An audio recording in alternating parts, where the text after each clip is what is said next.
Very positive and dynamic personality Addanki Dayakar గారిని మాట్లాడవలసిందిగా కోరుతున్నాం.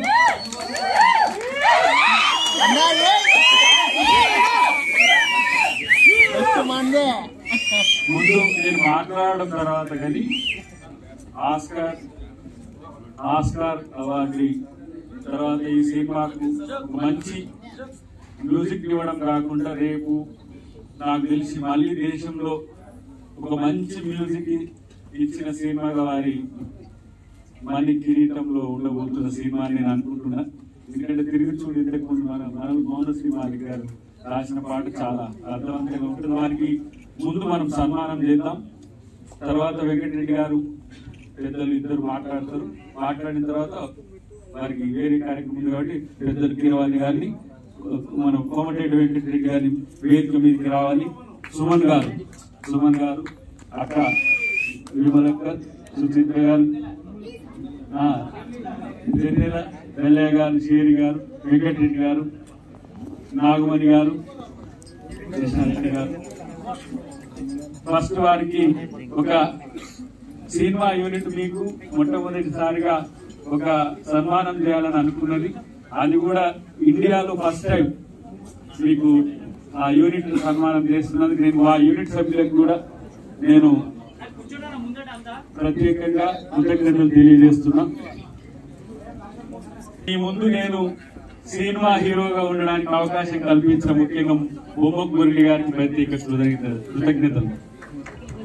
ఈ రోజు ఈ సమావేశానికి నేను వస్తా అని చెప్పి సమయాన్ని సైతం ఇవ్వడమే కాకుండా నిరంతరం తన యొక్క ఆలోచన ఇటువైపు పెట్టిన మా డైనమిక్ లీడర్ కోమటిరెడ్డి వెంకటరెడ్డి గారు, ఆయన ఈ రాష్ట్రంలోనే కాదు ఉమ్మడి ఆంధ్రప్రదేశ్ లో ఒక మనసున్న మంచి నాయకుడే కాదు, అన్నిటికంటే పేదల యొక్క పెన్నిధిగా చాలా పెద్ద పేరున్న మా అన్నలాంటి ఒక కుటుంబ పెద్ద మా ప్రభుత్వంలో కూడా మా ముఖ్యమంత్రి గారు కూడా ఆయనను అండగా చూస్తారు.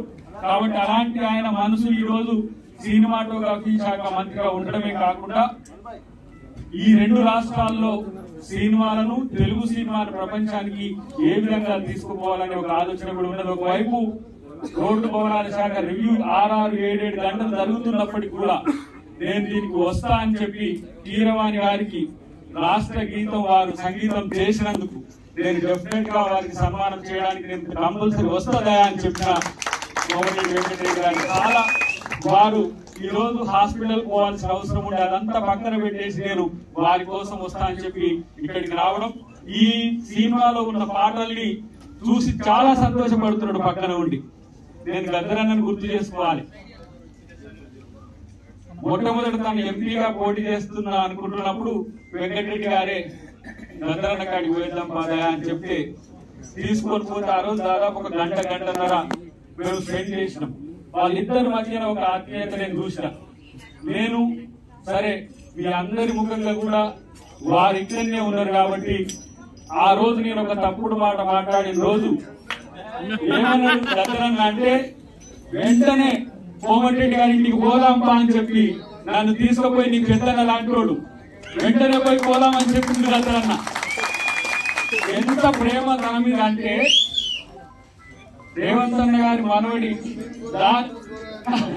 మేమిద్దరం పోలగాలని ఆ రోజు గద్దరన్న ఆయన మీద చూపించిన ప్రేమ అలాంటిది ఎప్పుడు కూడా నీతో మంచిగా ఉండే వ్యక్తితో ఉండమని చెప్పి అదొకటి. సరే అదొక దృష్టాంతం పోయింది. కానీ నేను చెప్తున్నా ఈ రోజు తెలుగు సినిమాను తన చేతులతో, తెలంగాణ సినిమాను తెలుగు సినిమాను తన చేతులతో ఎంతో పెద్ద ఎత్తున తీర్చిదిద్దడానికి ఒక డ్రీమ్ ఆయనకు అంటున్నాడు. అటు ఆంధ్రప్రదేశ్ లో సినిమా పరిశ్రమ స్థిరపడ్డా ఇక్కడ స్థిరపడ్డా కూడా రెండింటిని కూడా ఏ విధంగా తీసుకుపోవాలనే ఉద్దేశంతో ఉన్నాడు. కనుక సినిమా గురించి ఒక్క ముచ్చట చెప్పి నేను ముగిస్తా. నాకేమో యాక్టింగ్ రాదు, నన్నేమో హీరో చేసిండ్రు. ఇక నా పానం ఎట్లున్నదంటే ఏది ఇంగ్లీష్ రానని కాడే తెలుగు మాట్లాడుతూ నేసినట్టున్నది. 40 రోజులు దోమిను నన్ను మొత్తం సేవం దోమినట్టు దోపితే 40 రోజులు. తర్వాత నాకు సుమన్ గారు దీంట్లో పెద్ద నాయకుడు అయిన తర్వాత మాకు గురు పాత్ర అయిన తర్వాత దాంట్లో కొన్ని మెలకువలు, రవి ప్రకాష్ కొన్ని మెలకువలు, ప్రతి ఒక్కరు నటులంతా కూడా నాకు నటన నేర్పిన పరిస్థితుల్లో ఒక 2-3 రోజులు ఇబ్బంది పడ్డా కూడా మంచిగానే ఈ సినిమా చేసిన. డెఫినెట్ గా మీరు దీన్ని చూసి ఒక స్టార్ హీరో చేసినట్టుగానే భావిస్తారని చూస్తారు. కానీ ఈ సినిమా బొమ్మక్ మురళి గారు కరెక్ట్ గా దాన్ని కన్వే చేసిండో లేదో కానీ భారతదేశంలో ఇలాంటి సినిమాలు రావాల్సిన పరిస్థితిని రేపు వస్తుందని నేను అనుకుంటున్నా. ఈ సినిమా తర్వాత సమకాలీన రాజకీయాలను, భారతదేశ చరిత్రను పూర్తిగా ఏ విధంగా ఉన్నాయని చెప్పి భారత సమాజానికి అందించడానికి దాదాపు 5 భాషల్లో ఈ సినిమా తను నిర్మించిండు. ఇది తెలుగులో మొట్టమొదటిసారిగా తెలుగు గడ్డ మీద ఇక్కడ మొదలవుతున్నది. రేపు హిందీ గాని, తమిళ్ గాని, కన్నడ, మలయాళంతో పాటు ఈ రీజనల్ భాషల్లో కూడా ఉంది. భవిష్యత్తులో నేనంతా స్పానిష్, చైనా కూడా, ఎందుకంటే కల్చరల్ డిఎన్ఏ మీద భారతీయులకే కాదు కొన్ని చెప్పలేని అంశాలు దీంట్లో మనం సినిమా ముందు మీ అందరి ముందు మీడియా ముందు చెప్పలేని అంశాలు ఉంటాయి కాబట్టి ఇంకో 2 పాటలు కూడా ఉంటాయి. ఆ పాటలు వస్తే స్టోరీ రివీల్ అవుతుంది కాబట్టి మళ్ళొక్కసారి వాటిని రిలీజ్ చేసే ప్రయత్నం చేస్తాము. కాబట్టి ఈ సినిమా చూడమని చెప్పడం కాదు, కంపల్సరీ మీరు ఈ సినిమాను చూస్తారు, తర్వాత మమ్మల్ని అప్రిషియేట్ చేస్తారని చెప్పి తెలియజేస్తూ ప్రతి ఒక్కరికి వచ్చిన ప్రతి ఒక్కరికి కూడా ప్రత్యేక కృతజ్ఞతలు. పెద్దలు మాట్లాడే ముందు వారిని మన కీరవాణి గారు రావాలని చెప్పి వారిని విజ్ఞప్తి చేస్తూ వారికి సన్మానం కార్యక్రమం మొదలు పెడదాం.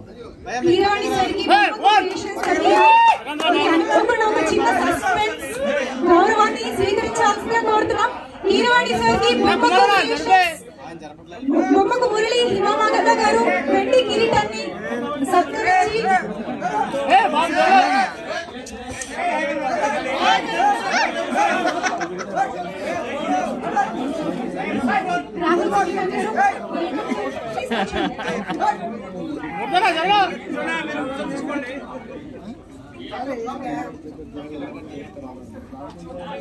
సస్పెన్స్ ఒకటి కోమటిరెడ్డి వెంకటరెడ్డి గారితో అది చేయాలని వారు గెస్ట్ గా వచ్చిన తర్వాత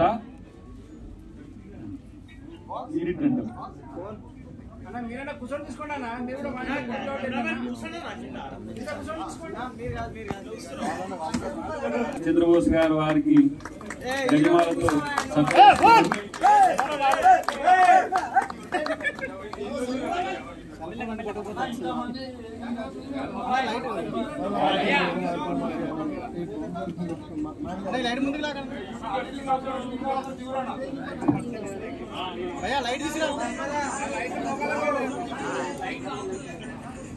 వేదిక మీద కొంచెం సినిమాకి సంబంధం లేని వాళ్ళు కొంచెం ప్లేస్ ఇవ్వండి, సార్ కి గాలి ఇవ్వండి ప్లీజ్.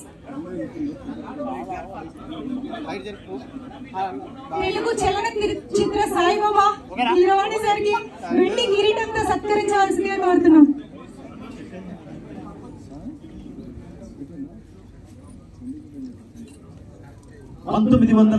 లో మనసు మమత చిత్రంతో తెలుగు చలనచిత్ర పరిశ్రమలో అడుగుపెట్టి ఇంతింతై వటుడింతై అన్నట్టుగా 1991లో సీతారామయ్య గారి మనవరాలు 91లోనే క్షణక్షణం లాంటి ఎన్నో అద్భుతమైనటువంటి చిత్రాలు తీస్తూ 92లో ఘరానా మొగుడు లాంటి మెగాస్టార్ చిరంజీవి గారి చేతులతో స్టెప్పులు వేయించినటువంటి స్వరాలు ఈ మహానుభావుడికి జరుగుతున్నటువంటి సత్కారాన్ని ఒక్కసారి మీ కరతాల ధ్వనుల మధ్య అనన్య సామాన్యంగా బొమ్మకు మురళి గారు చేసినటువంటి ఈ సత్కారం చరిత్రలో మిగిలిపోయే విధంగా ఉండాలని మనస్ఫూర్తిగా ఆశిస్తున్నాను. మిత్రుడు రాహుల్ సిప్లిగంజ్ వేదిక మీకు రావాలి, వారి గురువు గారికి సన్మానం జరుగుతుంది కాబట్టి ఇక్కడ రాహుల్ సిప్లిగంజ్ తెలుగు ప్రైడ్ సింగర్, నాటుతో ప్రపంచాన్ని ఊపిన యువ నేత మనోడు.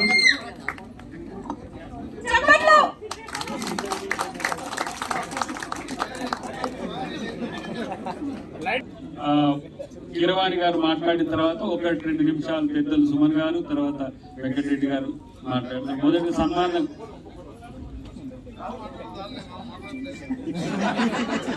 తెలుగు చలనచిత్ర పరిశ్రమ అందరినీ ఆస్కార్ అవార్డు వేదిక మీద డాన్స్ చేయించిన వ్యక్తి మన కళ్ళ ముందు ఇక్కడ ఇలా ఉండడం కన్నుల పండుగగా ఉంది. థ్యాంక్ యూ సార్, మాకు ఇంత మంచి అవకాశాన్ని ఇచ్చినందుకు. ముందే చెప్తే మీరు ఎక్కడ వద్దంటారని చెప్పలేదు.